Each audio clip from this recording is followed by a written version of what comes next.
Bayangin, seorang penguasa paling berkuasa di dunia rela menukar seluruh kekayaannya demi satu hal, hidup selamanya.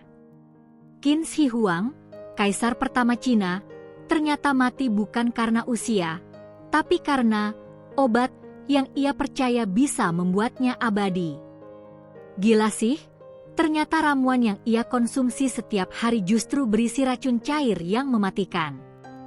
Hari ini, kita bongkar rahasia gelap di balik obsesi sang kaisar yang bikin sejarah berubah total.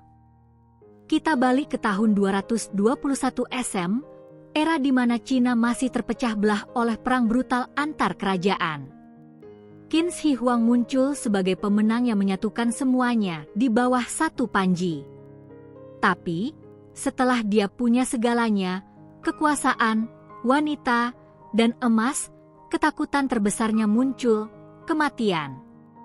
Dia merasa dunia terlalu luas untuk ditaklukkan hanya dalam satu masa hidup yang singkat. Tokoh utamanya adalah Qin Shi Huang, seorang megalomaniak yang paranoid. Dia dikelilingi oleh para alkemis dan penyihir yang memanfaatkan ketakutannya demi kekayaan. Salah satunya adalah Su Fu, seorang penyihir licik yang menjanjikan kaisar akses ke pulau legendaris tempat ramuan abadi berada. Ini bukan sekadar pencarian medis, ini adalah proyek ambisius yang menguras kas negara. Semuanya dimulai saat kaisar mulai terobsesi dengan legenda Gunung Penglai, tempat tinggal para dewa. Dia memerintahkan ribuan perawan dan pemuda untuk berlayar mencari pulau tersebut. Tapi kenyataannya, ini adalah pelarian besar-besaran karena Su Fu tahu ramuan itu tidak ada. Dia hanya mencari cara untuk kabur dari tuntutan sang kaisar yang kejam. Situasi makin gak terkendali saat kaisar mulai paranoid dengan kematiannya sendiri.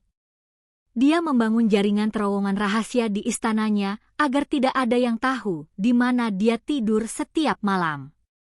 Di saat yang sama, dia mulai mengonsumsi pil keabadian yang dibuat oleh alkemis istana.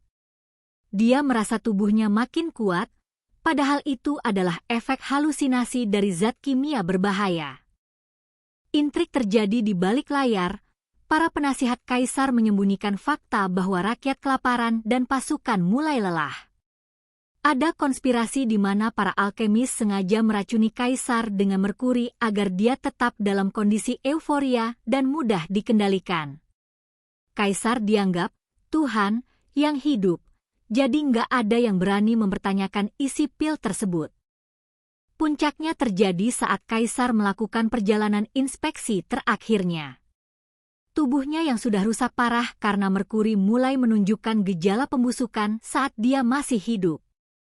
Dia tidak bisa menerima kenyataan bahwa dia adalah manusia biasa. Di tengah perjalanan, dia meninggal dengan kondisi yang sangat tragis, jauh dari kemegahan yang dia bayangkan. Dampaknya gila banget. Begitu kaisar wafat, kekaisaran yang dia bangun dengan susah payah langsung goyah. Para pejabat tinggi menyembunyikan kematiannya dengan menaruh ikan busuk di dalam kereta kaisar untuk menutupi bau mayat yang mulai membusuk selama perjalanan pulang. Inilah awal dari runtuhnya dinasti Qin yang legendaris.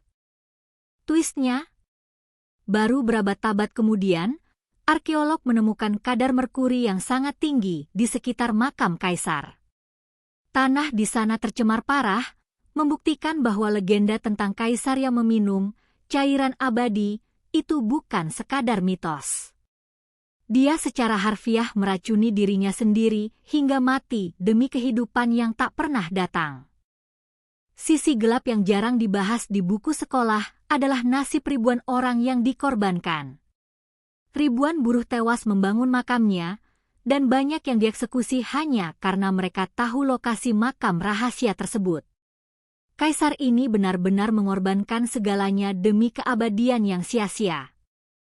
Warisan dari obsesi ini adalah tentara terakota yang kita lihat hari ini. Makamnya dibangun sedemikian rupa sebagai replika dunia bawah agar dia tetap menjadi kaisar di alam baka.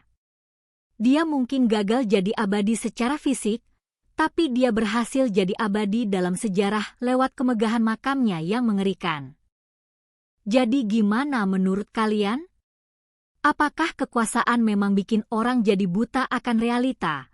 Atau ini cuma takdir tragis dari seorang visioner? Coba tulis pendapat kalian di kolom komentar ya.